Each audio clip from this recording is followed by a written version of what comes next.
my name is Rachel. Welcome back to my channel. Today I am so excited because I am starting my weekly reading vlog for Novellathon. If you don't know what that is a Valentine's Day themed novella readathon that I am co-hosting with some of my amazing friends. We have Ava from Ava's Romance Books, Tiffany from Tiff Talks Pages, and last but certainly not least is Samantha from Books with Samantha. So the four of us are obsessed with novellas, specifically romance novellas, of course. And so I'm just so glad that this Novellathon is actually happening. I am so excited to be dedicating a week to reading mostly novellas. I do have one book in particular that I also need to get done this week, and I'll get to that in a second because I already started it.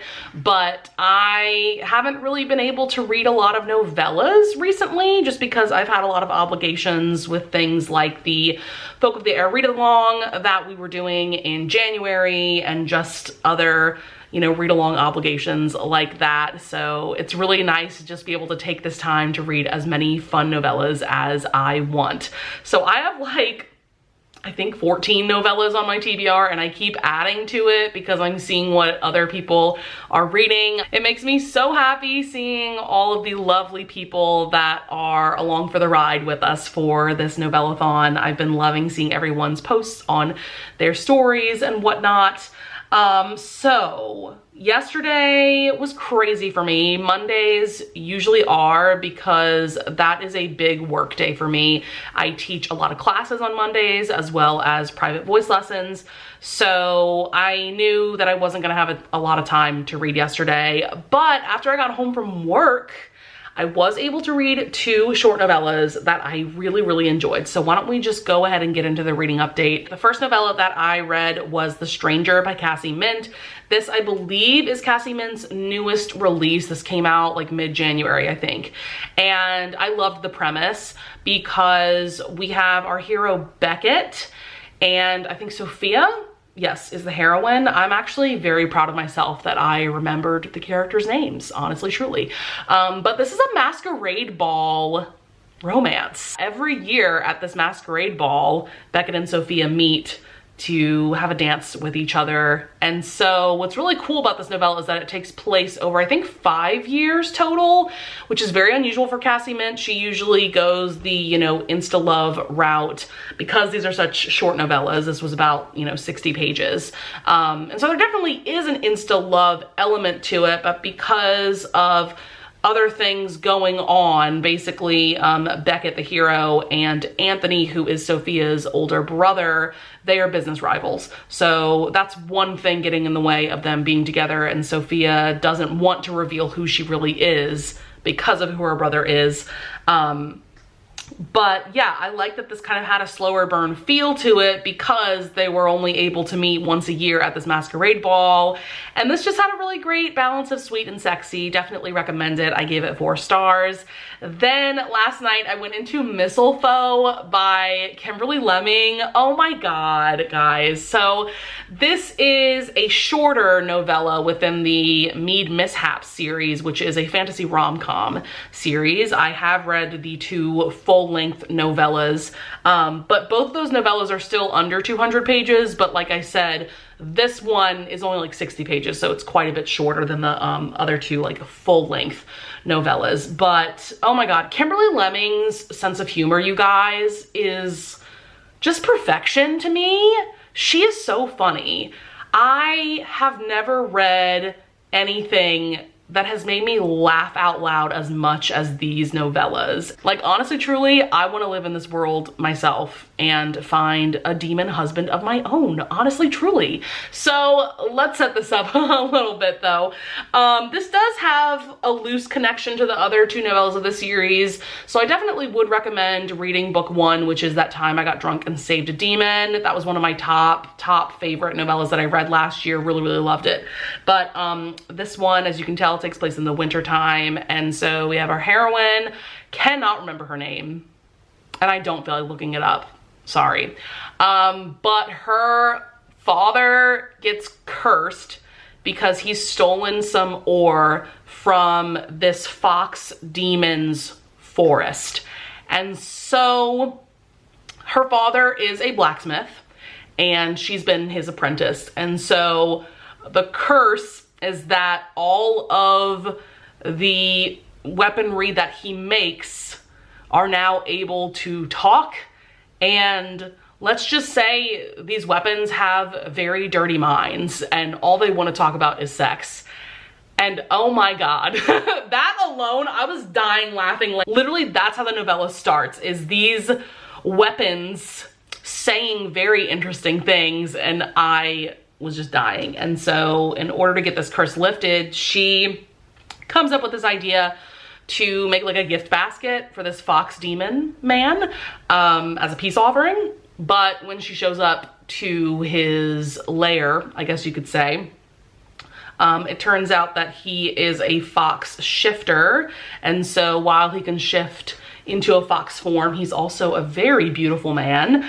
And so they go into this deal that he will lift the curse on her father if she agrees to be his fake mate for a week, so that the local dragon lord who rules over all of their local territory will grant him to be a landowner. He's taken over this forest that he lives in, but he wants it to be official. I hope I explained that well. But yeah, so she agrees to that. And so we've got this fake mating, you know, kind of fake dating element. Not only do I love Kimberly Lemming's sense of humor, but her steamy scenes, they're on point. Luca, the hero, he can get it. I was obsessed. So yeah, I highly recommend this. Gave it 5 stars. I immediately had to download the 2 other novellas that I have not read yet by Kimberly Lemming. So today I haven't had a ton of time to read. It's 7:00 p.m. right now, but I did get started on the full-length novel that I absolutely need to read this week. So let's go ahead and talk about it. I am currently reading The Duke Gets Even by Joanna Shupe. I am reading this now because we are having our Blushing Blue Stocking Society live show discussion for this book this coming Saturday, February 11th at 8 p.m. Central Time. So obviously that live show is going to happen before this vlog gets posted. So I'll just put the link to the live show down in the description below if you want to check that out. So Blushing Blue Stocking Society, if you don't know, that's a historical romance book club that I run with my really great friend Lisa from Remarkably Lisa. So excited that we picked this book for February. This is absolutely my most anticipated historical romance of 2023, and I'm so happy that it came out in January. It came out so early in the year, you know. But this is book 4 of the Fifth Avenue Rebels series, and we are finally getting Nellie and the Duke of Lockwood's romance. This is a romance that has been built up since book 1. What's really interesting about this series is the way that the 4 books are interconnected, because essentially the first, I would say 10 to 15% of this book takes place at the same time as, I would say, most of book 1 of the series, which is The Heiress Hunt. I have not read that book because I've heard very mixed reviews about it. And then also I would say like the first 30% or so of The Lady Gets Lucky also takes place at around the same time. Basically there is this like house party event happening in Newport, Rhode Island. By the way, this is a Gilded Age romance series, but yeah, there's a lot of tea and drama going on at this house party event, and that's how most of the heroes and heroines of this series find each other, is through this house party. So while you don't absolutely need to read all of the books in this series to get the full context, I would highly recommend that you do. Definitely start with The Lady Gets Lucky, which is book 2. That's one of my like top 3 favorite historical romances of all time. And then go into book 3, The Bride Goes Rogue, and then this is book 4. Book 1, The Heiress Hunt, I've heard a lot of mixed reviews about. A lot of my friends gave it like 2 or 3 stars. So I don't know if I'll ever read it. Maybe when I reread this series, I might be brave and read book 1, but I've heard very not great things about that book. So I'm kind of scared because I don't want to read a bad Joanna Shoup book. The Duke of Lockwood, I believe his name's Andrew. Yeah. He's been jilted by two of the heroines of previous books of this series. So the heroines of book 1 and 2. He's been jilted by both of them. And then in book 3, he was friends with Catherine, the heroine of that book, and they kind of pretended to be courting to make the hero of that book jealous. So he's been in some sort of relationship with all the other heroines in this series, and it's just never worked out for him. He desperately needs to get married because he's a duke, but his estate is just flat broke. He is in a lot of debt, and so he's desperately trying to find a wealthy American heiress that he can marry so that he can quickly take care of his debts. So the very beginning of this book, Nellie and Lockwood have this chance meeting, this midnight rendezvous, if you will, where they're both swimming in the ocean when they're in Newport during this house party that I mentioned. And so something kind of starts between the two of them, but they're like, you know what? Let's meet tomorrow night and like actually do this for real. Okay, thanks, bye. So the next day is when they realize that Lockwood is the man that Nellie had this little tryst with the night before, and that he is currently courting Maddie, who is one of her best friends. And so she's like, whoa, whoa, whoa, what is going on? And Nellie is a very scandalous woman in the eyes of society. So she's not the proper kind of woman that Lockwood needs as his Duchess. So now Nellie and Lockwood are at odds with each other, essentially, because Nellie was feeling really guilty that she made out with this man who ended up getting engaged to Maddie, her best friend. Now, that engagement gets dissolved. There's a lot of drama and tea. I'm not gonna go into all of that, but he is no longer engaged, and so Lockwood and Nellie see each other some months later back in New York, and now they're just at odds with each other, and Nellie kind of hates his guts. I don't think Lockwood hates her on the same level, but they also can't deny their insane chemistry. But like I said, Nellie is not the kind of woman that Lockwood can have as like a proper Duchess. So there's just a lot getting in their way. That prologue alone, where they met in the ocean, absolutely obsessed. Like, that was one of the most iconic meet cutes ever. Oh my God. So I'm loving the angst. I'm loving the direction the story is going in. I just can't wait to see what happens. So I will definitely give you guys more of an update on this as I keep reading it. I definitely will not finish this tonight. I'm hoping to get to about 50% of this before I go to bed tonight. We will just have to see, because I also want to read at least 1 or 2 novellas tonight before I go to bed for this readathon. And I also have a lot of work to do. So we will just see. It's Wednesday, my dudes. Actually, it's after midnight now, so it's Thursday, my dudes. But oh my God, do I have quite the reading update for you guys. I just finished The Duke Gets Even by Joanna Shoup, and I know this vlog is for Novellathon, but you know what? I don't care, because this book needs to be talked about. Not only in this vlog, but like I mentioned in my last update, I will be discussing this at length with Lisa this coming weekend for our Blushing Blue Stocking Society live show, and I am just so excited that I have so many opportunities to talk about how incredible this book was.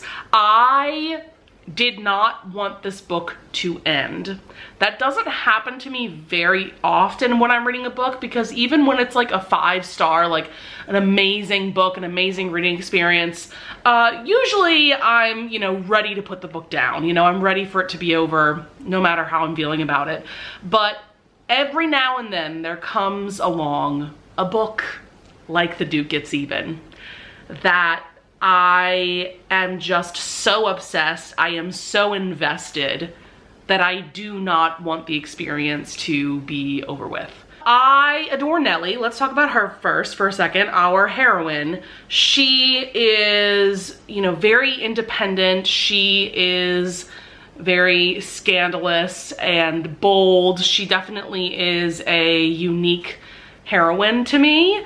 I feel like I haven't read a lot of heroines quite like her. There's just a vibe about her that is just unique to me. I don't know how else to describe her. And then we have Lockwood, our hero. Oh my God, I love this man with my whole heart. His name's Andrew, but most of the time he goes by Lockwood because that's his title. But Andrew is the perfect, like seemingly buttoned up, starchy Duke.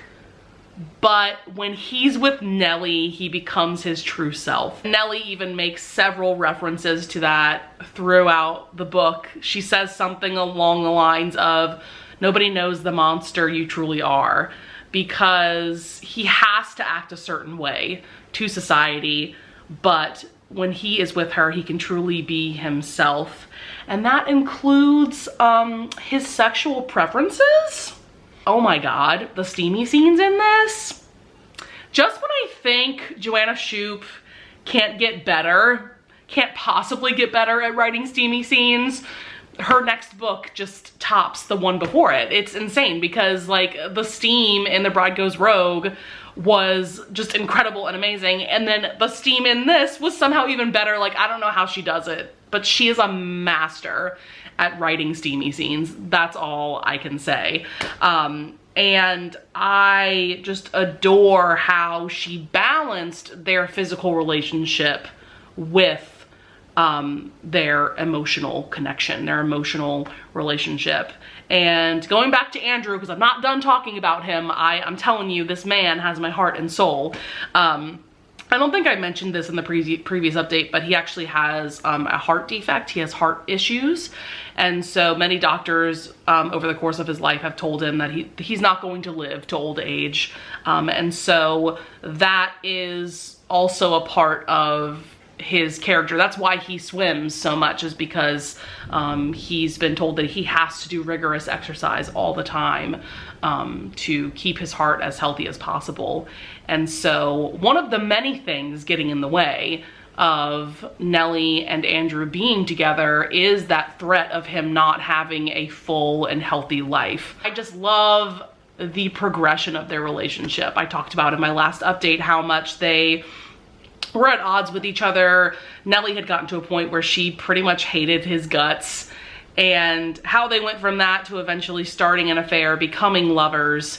And then Nellie is the one who is keeping Lockwood at arm's length towards the end, which again, I love when that trope gets flipped or subverted, because a lot of the times it's the hero keeping the heroine at arm's length, which obviously is not my favorite thing to read about. And so I love seeing Lockwood get to this point where he is like, oh, I really do love Nellie, and I don't give a shit that she would be a scandalous duchess. I need her in my life for as long as my life is going to be. And so he fights for her in many ways. And one scene that I really love, by the way, that I have to mention is, so Nellie's family is Irish, her mother's side is Irish. And so there's a point of the book where she takes Lockwood to this pub that her aunt owns and her cousin Finn hangs out at, and her cousin Finn is also the leader of an Irish street gang. And so this is, you know, not the kind of place that a duke would normally go to, right? And I just love that to impress Nellie, essentially, he makes himself fit in this pub. He even has like a fun competitive fight with Finn, her cousin, and like all the people at the pub end up loving him. I was just incredibly emotionally invested. I cried numerous times while reading this. That's when I know that a book is next level for me, when I cry. And while I was reading this book, something that popped into my mind is that I might love this more than The Lady Gets Lucky. I know. I know, guys. Trust me, I know, because from the minute I read The Lady Gets Lucky, this was like November of 2021, I have not shut up about that book. I do think I'm gonna have to reflect more on this book before I can really make the decision, like, is it my favorite over The Lady Gets Lucky? But I think that Nellie and Lockwood are equally amazing and iconic characters, whereas in The Lady Gets Lucky, I liked Alice a lot, but Kit was like the star of that book, you know? Whereas like with these two, they're both such amazing characters. Also the audiobook, oh my God, guys. It's so good. It's so good because we have two narrators. So they brought in a male narrator to narrate Lockwood's POV chapters, and he has the perfect voice for Lockwood. Oh my God. And I need more traditionally published romances to invest the money and get two narrators. Come on, guys. We can do this, you know? If anyone can afford two narrators, it's a traditional publisher, you know? Okay, I need to shut up. I need to shut up about this book, but I don't want to shut up about this book. Please leave a comment down below if you also want to gush about The Duke Gets Even, because I would love to talk about this book to anyone who will listen. So, oh man, I am high on life right now after reading that book. I also read three novellas since the last time I talked to you guys. I read Cupid's Peak, which was our group pick for the readathon. This is a Valentine's Day themed novella. This was a friends to lovers romance that also had like second chance vibes to it because the hero and heroine went to high school together and they definitely were crushing on each other. But the heroine was pretty shy. I think her name was Mia, and then Eli. Yes, Eli was the hero. And so Eli was like the star, like hockey player and, you know, the popular guy. And so she didn't feel worthy of him, and he just didn't know how to approach her, how to, you know, broach that subject with her of being more than friends, I guess. And so, like I said, this is 10 years later, and Mia's twin sister has set her up on this blind date at this amazing, luxurious ski resort. And so Mia shows up, and lo and behold, it's Eli who's her blind date. And so one thing you need to know about this author is that, oh boy, does she write the steam. Oh man, and the dirty talk. And she goes there, girl. She goes there, and I'm here for it. This is a part of like a Holonites novella series. So she's written a novella for pretty much every holiday at this point. I read the one that she did for Halloween called Hollow Grove, I believe that was the title, and I really enjoyed that one. That one's more of like a hate to love kind of situation. Whereas this one was, like I said, more friends to lovers, definitely sweeter. I think I gave this 4 stars. I thought it was very solid, and I'll definitely read more from this author. But then today I read 2 pretty short novellas. I think you would almost consider both of these to be like short stories. They're that short. So I read 2 Scoops of Hellfire by Kimberly Lemming. My obsession with Kimberly Lemming knows no bounds, so I've made it a priority to read her entire backlist. So after reading this little short novella, I have 1 more short novella to read, and then I will be all caught up on her works. But this one has nothing to do with her fantasy romance series. This one took place in 2020, like during lockdown of the pandemic. And our heroine accidentally summons this hot demon when she's baking cupcakes. And the demon's name is Cain. And, you know, this is like a 30-something page novella, so things get hot and heavy really fast. And I was just endlessly entertained. Again, laughing my butt off, but also the steam was there. I was obsessed, you know? So I gave this 5 stars. Like, I just think that Kimberly Lemming can do no wrong in my eyes. I absolutely loved it. And then I also read Surrender by Rilzy Adams. This is also a pretty short novella. I think it's about like 50 pages. And this one is a friends to lovers between Lennox, can't remember the heroine's name, but they made a pact 12 years before the main part of the story that if they weren't with anybody in 12 years, that they would get together and explore their attraction with each other. And so the heroine never really took that promise seriously, but lo and behold, 12 years later, Lennox sends an email and he's like, hey, I just bought your plane ticket, come meet me here, we're gonna have a great time. And they sure do. Oh man, I mean, Lennox is a certified freak. Honestly, truly. Man, Rosie Adams knows what she's doing with the steamy scenes, man.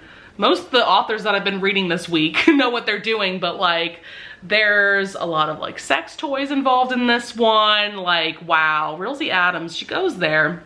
She goes there. So this was just a really fun time, and I gave this one 4 stars. So I need to stop talking to you all. I need to go edit a video that I might try to upload tomorrow. I need to do work, and I need to read another novella before I go to bed tonight. So you know what? I will just update you guys at some point tomorrow.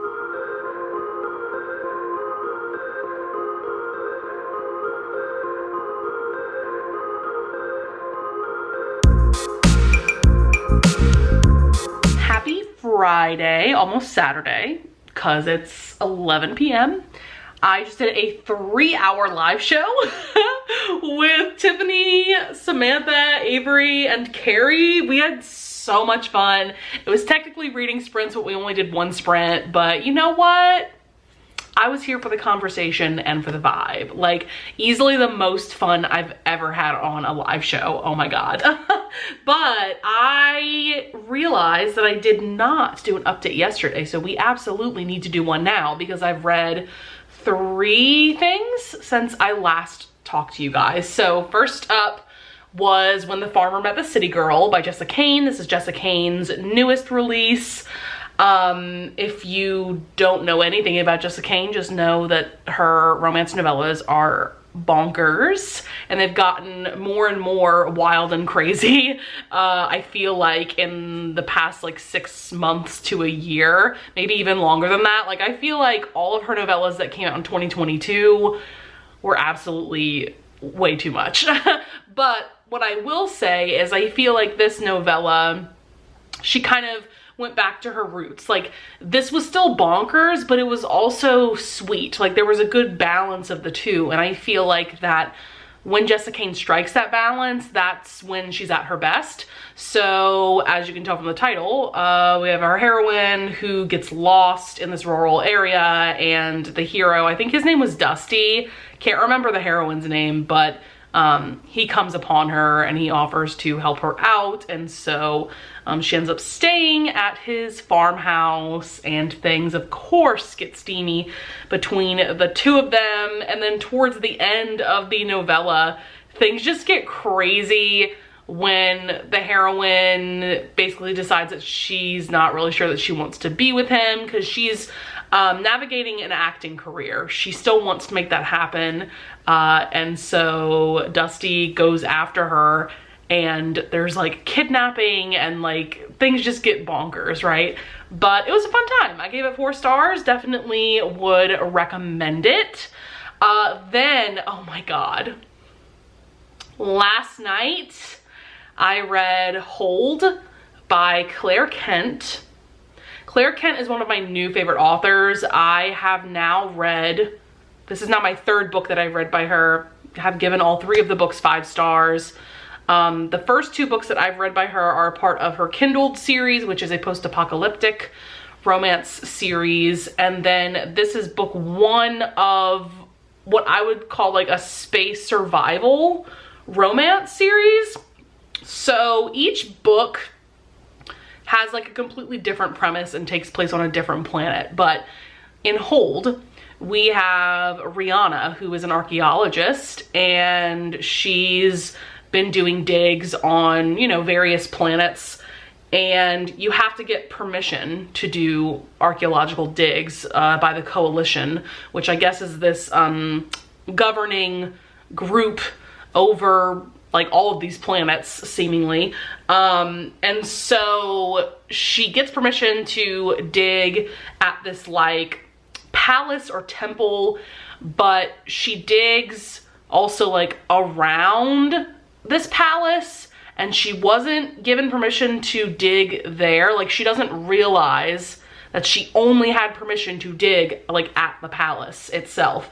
So she gets caught, and she is put into this insane prison that is on this planet that is covered in water, but this water is poisonous to humans. And underneath this, you know, ocean, you know, in the ground, there is this prison that has been built. And so all of these humans have been put into this prison. And what's insane is that there are cells, but like there's only a couple that still have like, you know, bars on them, like a metal door. And so really it's just like a free-for-all. All of these prisoners are just together in one space. So of course things are going to be horrific and awful. And so yeah, Rihanna is put into this prison, and the like commanding officer who delivers her into the prison is like, hey, you need to find like the biggest dude here, and you need to make a deal with him to ensure your safety and your protection so that horrible things won't happen to you. And so there's a couple of men that are trying to, you know, have her, but she makes eye contact with this man who has his own cell with a working metal door. And so she makes a deal with him. His name is Kane. And so what ensues is this sort of dubious consent situation where, you know, she's absolutely trading her body for Kane to ensure her safety. And over the course of this novella, they of course start falling for each other. And I was just so completely invested in this interesting relationship between Rihanna and Kane. You know, she fully and willingly gave herself to him for his protection, you know? And one of the things that Claire Kent is incredible at is writing these grumpy and stoic heroes who don't really talk all that much, but they use their actions to show how devoted they are to the heroine. And when they do eventually use their words, it means that much more, and it always makes me very emotional. I remember when I read both Haven and Last Light, which are the two books that I've read by Claire Kent before, this same kind of thing happened where the hero finally confessed their feelings to the heroine, and I like just cried. And the same thing happened in this one. Like, Claire Kent just knows how to tug at my heartstrings. And so towards the end, when it's made very clear how Kane feels for Rihanna, I was just like dying inside. I was wrecked, absolutely wrecked. And also I think I should mention that all of Claire Kent's books so far that I've read are only in the heroine's POV. So you really don't know what the hero is thinking, what the hero is feeling for a while. You know, you have inklings, but you don't really know until the end. And so, oh man, it was just so good. It was so good. I definitely want to read book 2 very soon because we were introduced to the hero of book 2 in Hold, and I really liked his character. So very excited for that. Then I just finished the Audible original audiobook for A Thief in the Night by KJ Charles. This is a very short audiobook. It's like 2 hours and 45 minutes. And one thing that I really enjoyed is that we got 2 narrators. So this is an MM historical romance where we have Toby, who is a thief, and we have Miles, who is an earl. And so at the very beginning of this novella, they have a steamy time together. And Toby straight up takes advantage of Miles by stealing his pocketbook and like a pocket watch that he had. And so then it's sometime later and Toby is still up to his old tricks. And so he decides to pretend to be the valet that is going to be working for this earl. Turns out that Miles is that earl. And so when Toby shows up to his estate, Miles is understandably very pissed, and things go on from there. This was just so much fun. I've read the Will Darling series by KJ Charles before, and I really, really enjoyed that. I really like KJ Charles's writing style. That series takes place in London in the 1920s, whereas this one is definitely more like the 1800s, maybe Regency era, I'm not really sure. But this was just adorable and surprisingly steamy. Like, all of the Audible original romances that I've listened to are very low heat, you know? So I was actually surprised that we got a couple of pretty good steamy scenes in this, and I would recommend it. It was just a fun time, really adorable. It gave me everything that I could want from the premise and from it being such a short audiobook. So I'm very tired. Like I said, it's about like 11:30 at this point. I do want to start a novella because pretty much most of the novellas that are left on my TBR are like over 100 pages. So I'd like to get a start on something before I go to bed. But yeah, with all that being said, I am having a wonderful time with this readathon. I've read 8 novellas so far this week and I haven't given anything less than 4 stars. So we're having a really great time. All right, hello everyone. It is Sunday night. It is the last day of Novellathon and it is time that I close out this vlog because I have to film 5 videos tonight. 5. I have never filmed that many videos at once, but tonight is literally the only time that I have to dedicate to filming before I leave for my opera gig on Wednesday. So please pray for me that I can get all those videos filmed. So I have, what is it, 3 novellas that I've read since the last time I talked to you guys. So I read The Education of Ivy Leavold by Sierra Simone. This is book 2 in her Ivy Leavold series, which is a gothic historical romance series. There's 3 novellas that center around the same couple, and it is a spicy Jane Eyre retelling. And then there are a couple more novellas in this series, but they center around different characters. So this is a series of novellas as well. I think they're all about like 150 pages, and I was very excited to continue on with the series because I really enjoyed book 1. And when I tell you this series gives me all of the vibes that I could ever want from this type of premise, I am not exaggerating, because you get those truly like gothic kind of creepy vibes because of this estate that Julian, our hero, lives at. And like I said, it's Sierra Simone, you know, she's gonna serve the steam, and this series is hot. The first novella, there was an orgy scene, and then in this novella, book 2, there was an MMF threesome scene. Like, she does not hold back. If you think that historical romances can't be sexy, you are wrong, okay? You need to pick up this series if the vibe sounds at all interesting to you. We also have the classic Morley Gray hero. That's a pretty common trope within gothic romances. And I think that Julian is just a very interesting and intriguing hero.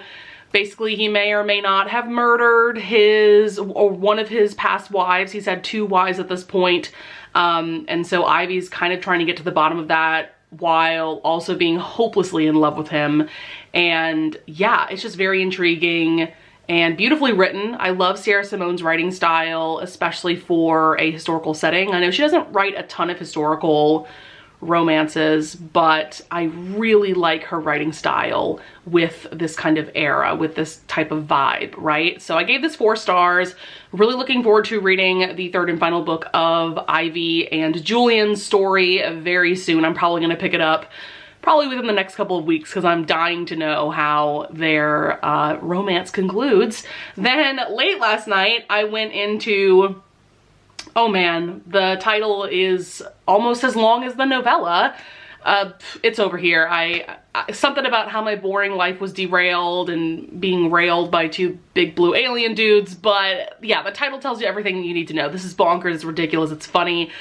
It was a good time. We have our main character, I think her name's Olivia, and she's in her mid-30s. She's a gas station attendant, and she's been on this dating site looking for someone to date, right? And she's been talking to this guy named Dace for a while, and they kind of make plans to meet up. And so she gets beamed up to this distant planet in outer space. It turns out that the guy she's been chatting with is actually this alien king. So talk about the ultimate catfish. Okay.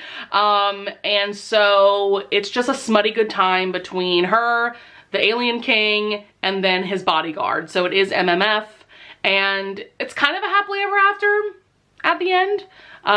Read it and decide for yourselves, you know? But yeah, like I said, just bonkers, over the top, but I knew what I was getting into when I read this. So I gave it like 3.5 stars just because there were a couple of pages or moments where I found I was a little bit bored, or maybe I was just zoning out. Maybe not necessarily bored, because you can't be bored reading this. But yeah, I was just like zoning out a little bit. So kind of a 3.5 stars, but I rounded it up to 4 stars for Goodreads.